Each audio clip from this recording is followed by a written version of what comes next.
دیکھیں اللہ سے کبھی ناراض نہیں ہونا۔ وہ کہتے ہیں نا کہ وہ دے تو شکر اس کا اور وہ نہ دے تو ملال نہیں۔ میرے رب کے فیصلے کمال ہیں اور ان فیصلوں میں زوال نہیں۔ ماں سے کبھی حساب نہ کرنا ورنہ تم پر رزق کے سارے دروازے بند ہو جائیں گے۔ رزق ہو یا محبت قدر نہ کرو تو رب چھین ہی لیتا ہے۔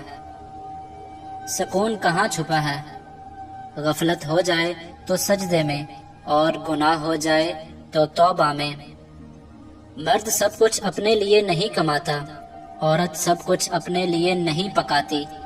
خوشیاں تقسیم کرنا ہی اصل خوشیوں کا سبب ہے۔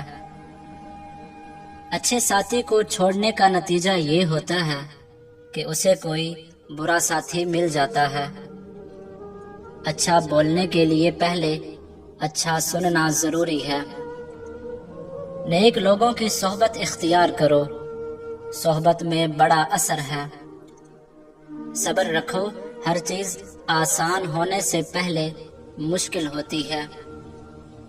مایوسی ایک دھوپ ہے جو سخت سے سخت وجود کو بھی جلا کر رکھ دیتی ہے۔ اللہ سے جب مانگنے لگو تو اپنی اوقات دیکھ کر نہیں بلکہ اس کی شان دیکھ کر مانگنا۔ مطالعہ غم اور اداسی کا بہترین علاج ہے۔ اگر تم چاہتے ہو کہ تمہارا اخلاق باقی رہے تو اولاد کو اچھا اخلاق سکھاؤ۔ صبر زندگی کے مقصد کے دروازے کھولتا ہے، کیونکہ صبر کے سوا اس دروازے کی کوئی اور چابی نہیں۔ بلی گھر میں نظر آ جائے تو اسے دودھ، گوشت کا ٹکڑا یا روٹی کھلا دیں، آپ کے رزق کے دروازے کھل جائیں گے۔ کسی بد مزاج اور کم ظرف کا احسان لینے سے بہتر ہے کہ انسان وقتی تکلیف برداشت کر لے۔